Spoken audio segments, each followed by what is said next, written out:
উদ্দেশ্যে আমি কোরআন এবং হাদিসের আলোকে 11টি বিশেষ নসিহা পেশ করতে চাই, যেগুলো আপনাদের জীবনকে আলোকিত করবে, দুনিয়াতে আপনাদেরকে মর্যাদার আসনে আসীন করবে, আর আখিরাতে আল্লাহ তাআলার কাছে আপনারা প্রিয় বান্দী হিসেবে উপস্থাপিত হবেন। আল্লাহর কাছে আল্লাহর প্রিয় বান্দী হিসেবে উপস্থাপিত হয়ে জান্নাত লাভ করতে পারবেন। এরকম 11টি পরামর্শ বা নসিহা আপনাদের প্রতি আমার। নাম্বার 1, কোরআন এবং হাদিসের জ্ঞান অর্জন করা। এটা সকল পুরুষ এবং নারী সকলের জন্য ফরজ। কোরআন এবং হাদিসের জ্ঞান অর্জন করা আমাদের জন্য ফরজ। আমরা অনেকেই আছি যারা ইসলামের ফরজ বিধিবিধানগুলো জানি না। আমাদের যেগুলো অবশ্য কর্তব্য সেগুলো আমরা অনেকে জানি না, শুধু নামে মুসলমান। গতানুগতিক কিছু কাজ করি, হাতে গোনা কিছু ইসলামের নামে কাজ করি, বাস মনে করছি আমি মুসলমান হয়েছি। আপনাকে ঈমান সম্পর্কে জানতে হবে। আপনার ঈমান কিভাবে আনতে হবে, কি কোন কোন বিষয়ের প্রতি বিশ্বাস থাকতে হবে, কি বিশ্বাস থাকতে হবে, আল্লাহ সম্পর্কে বিশ্বাস থাকতে হবে। ঈমান সম্পর্কে অনেক ভুল ধারণা আমাদের আছে। আমরা আল্লাহ সম্পর্কে বিস্তারিত জানি না, আখিরাত সম্পর্কে জানি না, নবী রাসূল সম্পর্কে জানি না। এগুলো সম্পর্কে সঠিক জ্ঞান অর্জন করতে হবে। 5 ওয়াক্ত নামাজ এর বিধিবিধানগুলো, কখন কোনটা পড়তে হয়, ওয়াক্ত কখন থাকে, কখন যায়, অনেক মহিলা আছেন জানেন না, অনেক নারীরা আছেন, অনেক পুরুষরা আছেন জানেন না। এগুলো জানতে হবে।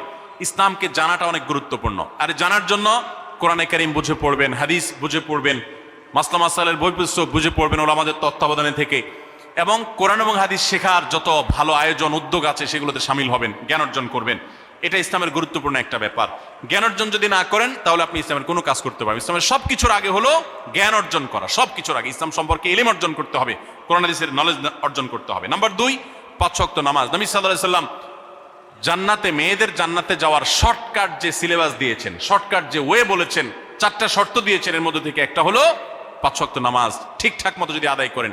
অনেক মহিলারা আছেন জোহরের নামাজ আসরের সময় গিয়ে আদায় করেন, আসরের কাছাকাছি আদায় করেন, কারণ গৃহস্থলী কাজে ব্যস্ত থাকেন, রান্নাবাড়ার কাজে ব্যস্ত থাকেন, গা গোসল নিয়ে ব্যস্ত থাকেন। করছি করে এই রান্নাবাড়া করা, সবাইকে খাবার দাবার দেওয়া, ছেলে মেয়েকে খাবার দাবার দেওয়া, ঘর ইত্যাদি মোছা ধোয়া, এগুলো করতে করতে, নিজের গোসল টোসল করতে করতে 3টা 3:30 বেজে যায়। অনেক সময় আসর ওয়াক্তের কাছাকাছি গিয়ে তারপর জোহর নামাজ আদায় করেন। খুবই গর্হিত একটা কাজ। আমার মা বোনরা সতর্ক থাকবেন এ ব্যাপারে, যে নামাজ সময় মতো আদায় করতে হবে। শয়তান আপনাদেরকে একটা ভুল কথা বলে ধোঁকা দেয়, সেটা হলো যে আমি রান্না বাড়া করছি যে পোশাকে, এই পোশাকে কিভাবে নামাজ পড়বো, তাহলে আমি গোসল টোসল করে একটা নামাজ পড়বো। আর গোসল তো আর সহজে করা হয় না। রান্না বাড়ার পরে সবাই বাড়ায় খাওয়াই দেওয়া, এরপরে ঘর দুয়ার পরিষ্কার করা, এরপরে সব কাজ শেষে গোসল করা, তারপরে গোসল করে এসে নামাজ পড়া, এসব করতে করতে শয়তান আপনার নামাজটা অনেক পিছায়া দেয়। মনে রাখবেন, আপনি যে পোশাকে কাজ করতেছেন ওই পোশাকে যদি দুর্গন্ধ না থাকে, খারাপ না থাকে, ভালো পোশাক হয়, তো ওই পোশাকে আপনি নামাজ পড়তে পারবেন। দুর্গন্ধ থাকলেও শরীরকে ফ্রেশ করার ব্যবস্থা আছে, আপনি ফ্রেশ করে আপনি নামাজে দাঁড়ায় যাবেন। এরপর নামাজ পড়ে বাকি কাজ করবেন। কাজকে বলবেন না যে নামাজকে বলবেন না যে আমার অনেক কাজ আছে, এগুলো শেষ করে নামাজ পড়বো। শয়তান আমাদেরকে ধোঁকা দেয়। এই জন্য মা বোনরা 5 ওয়াক্ত নামাজ সময় মতো আদায় করবেন, ঠিকঠাক মতো আদায় করবেন। অনেক মা বোনরা আপনারা নামাজ পড়েন, নামাজ হয় না। বাংলাদেশে বেশিরভাগ মহিলাদের, নারীদের মধ্যে একটা ভুল আছে নামাজ প্রসঙ্গে, সেটা হলো যে নামাজের মধ্যে সতরটা ভালো করে ঢাকেন না। সতর কি? মেয়েদের নামাজের মধ্যে মুখমণ্ডল ছাড়া, 2 হাতের কবজি ছাড়া তাদের মাথা থেকে পা পর্যন্ত পুরো শরীর তারা ঢেকে রাখবে। আজকাল নামাজের ওড়না পাওয়া যায়, এই ওড়নাগুলো পড়লে এই মুখমণ্ডল ছাড়া 2 হাত এক সহকারে ঢাকা থাকে, এভাবে ঢেকে রাখতে হবে।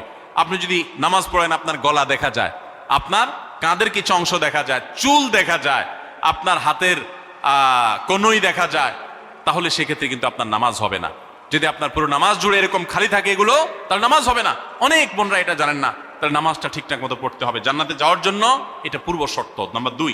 নাম্বার 3, রমজান মাসে রোজা রাখা। রোজা রাখার ক্ষেত্রে আলহামদুলিল্লাহ মা বোনরা রাখেন সাধারণত, কিন্তু রোজা রেখে গীবত, মিথ্যা, শেকায়েত, মানুষের পিছনে সমালোচনা করা, এগুলো করলে গীবত নষ্ট হয়ে যায়। মুখ খারাপ করা, গীবত, এগুলো করলে রমজান নষ্ট হয়ে যায়, রোজা নষ্ট হয়ে যায়। এগুলো করা যাবে না, এগুলোতে বেঁচে থাকতে হবে। সেই সাথে অনেক মা বোন আছেন, একটু সন্তান গর্ভে আসছে, কিন্তু সন্তান দুধ কিংবা সন্তান দুধ পান করে, এই অজুহাত দিয়ে তিনি দেখা যায় যে রমজানের রোজা ঠিক মতো রাখেন না। এটা ভুল। বরং সামান্য একটু ঠুনকো অজুহাতে রমজান রোজা বাদ দেওয়া যাবে না। যতক্ষণ পর্যন্ত শক্তি সামর্থ্য আছে রমজান রোজা ঠিক মতো রাখতে হবে। নাম্বার 3। 4 নম্বর হলো স্বামীর আনুগত্য করা। আমি সবসময় বলি, এটা হলো মহিলাদের জন্য তিতা করল্লার আমল। তিতা করল্লা দিয়ে জুস বানায় খাওয়ানো, এটা যেরকম কষ্টের কাজ মানুষের জন্য, ঠিক একইভাবে মহিলাদের জন্য স্বামীর কথা শোনাটা এরকম কষ্টের কাজ। অনেক মহিলা আছে নামাজ পড়তে রাজি আছি, রোজা রাখতে রাজি আছি, তাসবিহ তাহলিল করতে রাজি আছি, কোরআন পড়তে রাজি আছি, মগর পুরুষের স্বামীর কথা শুনবো না। কেন তার কথা শুনবো কেন? আমি কি কম বুঝি? এই মানসিকতা আজ পশ্চিমা অপসংস্কৃতির যে ছোঁয়া আমাদের সমাজে এসেছে, লেগেছে, এটার কারণে আমাদের মা বোনদের মধ্যে তৈরি হয়েছে। এটা কখনো আমাদেরকে সুখী করতে পারে না। একটা ছোট মুদি দোকানেও একজনকে দায়িত্বশীল মানতে হয়, একজন মালিক হয় আর একজন অধীনস্থ হয়, একজন ম্যানেজার হয় আর একজন তার কর্মী হয়। এতটুক চেইন অফ কমান্ড যদি ঠিক না থাকে, তাহলে একটা ছোট দোকানও সুশৃঙ্খল ভাবে চলতে পারে না, সেটাও বিশৃঙ্খল হয়ে যাবে। তাহলে একটা সংসার, একটা পরিবারে একজনকে মুরব্বী না মানলে কিভাবে সেটা চলতে পারে?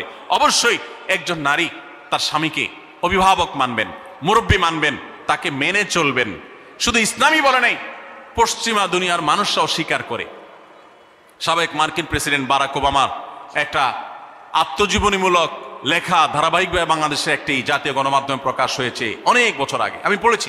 সেখানে তিনি পরিষ্কার করে বলেছেন যে আমার দাদি নানিরা পারিবারিক জীবনে যতটা সুখী ছিল, এখন আমাদের স্ত্রী, আমাদের মেয়েরা ততটা সুখী না। অথচ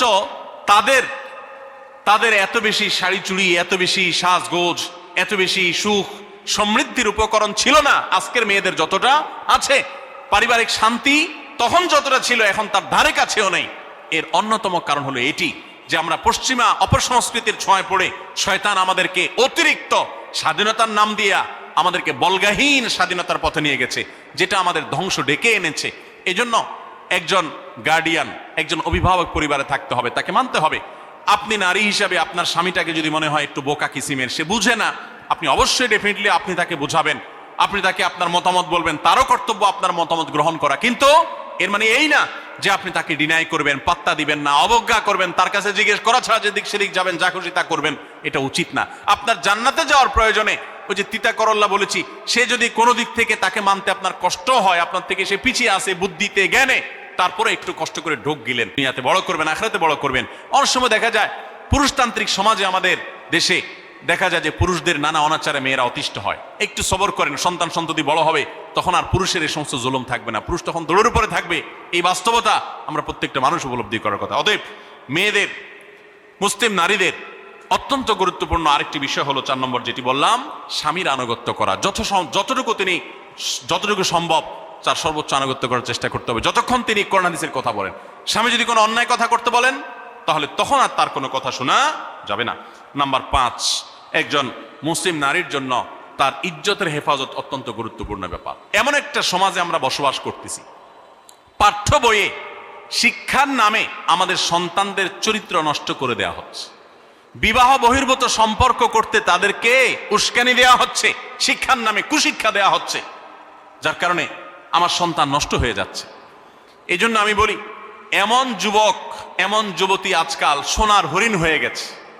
হাজারে 2-4-10 জন যুবক পাওয়া যাবে কিনা সন্দেহ, যেই যুবক বুকে হাত রেখে বুক টান টান করে আল্লাহর শুকরিয়া আদায় করে বলতে পারবে তার যৌবনে কোনো হারাম স্পর্শ সে করে নাই, কোনো হারামের কাছে সে যায় নাই, তার চরিত্রকে সে হেফাজত করেছে, কোনো গুনাহে সে লিপ্ত হয় নাই, এরকম কথা বলার মতো যুবক খুব বেশি নাই আমাদের সমাজে।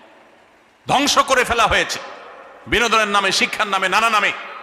এগুলো আমাদের দেশের সংস্কৃতি ছিল না। এদেশের মুসলমান তো বটে, এদেশের হিন্দুরাও পারিবারিক এই বন্ধনের মধ্যে থেকে তারা তাদের চরিত্রকে হেফাজত করে, বৈবাহিক সম্পর্ক ছাড়া কোন প্রকার সম্পর্কের মাধ্যমে তাদের যৌন আকাঙ্ক্ষাকে মেটায় না।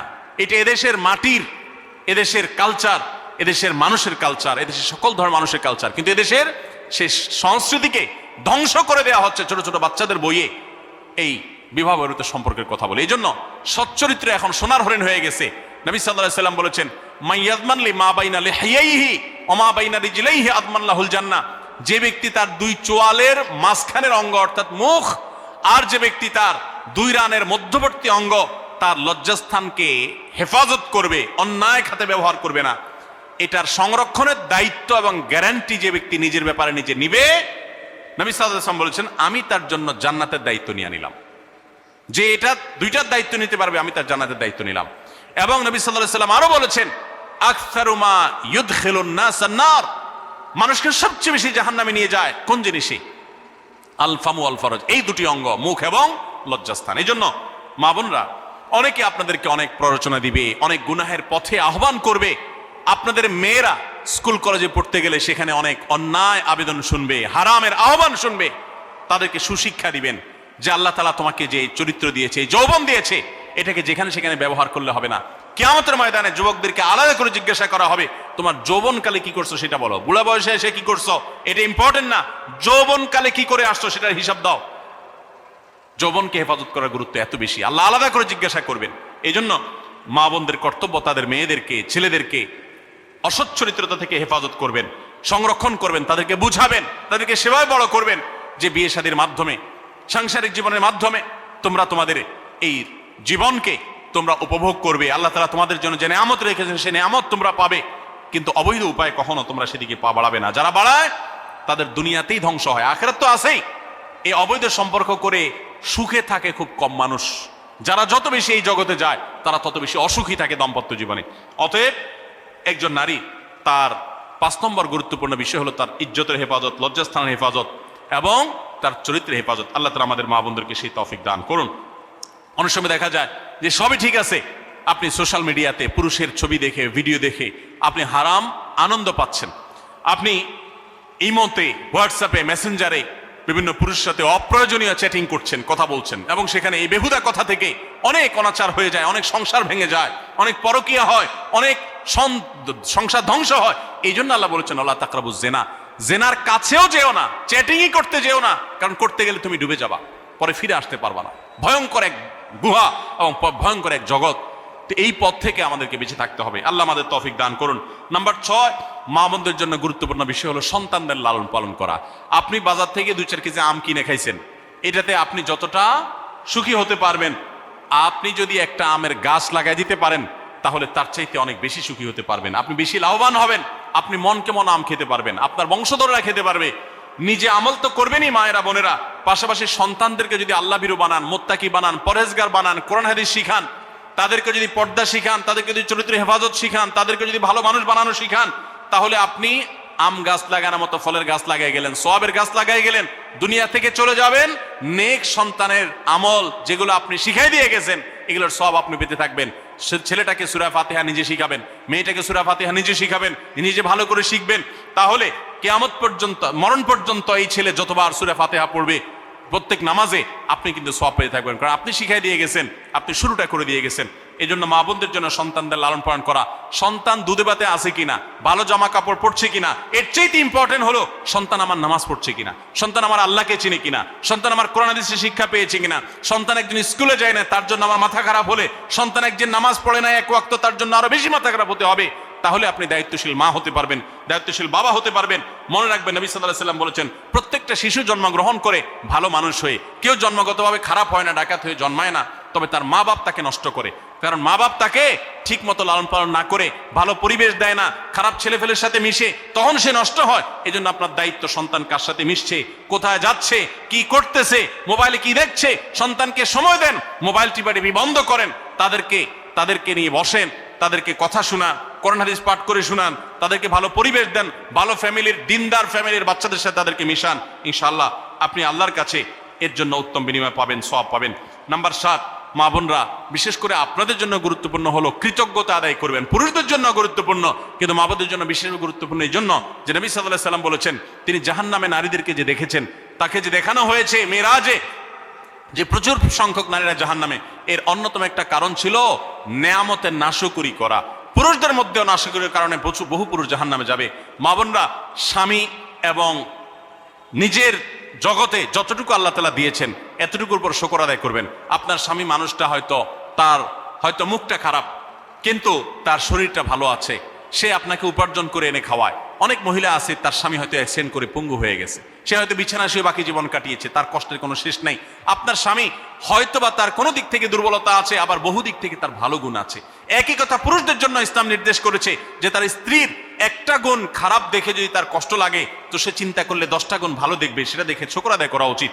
এই শুকরিয়া আদায় করা ছাড়া পুরুষ হোক নারী হোক কে আল্লাহর প্রিয় বান্দা হতে পারবে না। এজন্য আল্লাহর কাছে শুকরিয়া আদায় করবেন। মায়েরা বিশেষ করে শ্বশুরের বাড়িতে যাওয়ার পর প্রথম অনেক কষ্ট হয়। আমি সবসময় বলি, শ্বশুর বাড়িতে যাওয়ার পর মেয়েরা আমাদের দেশে নানান জুলুম নির্যাতন সহ্য করতে হয়। শাশুড়ি বাঁকা চোখে দেখে, সব শাশুড়ি না, অনেক শাশুড়ি, অনেক সময় ননদরা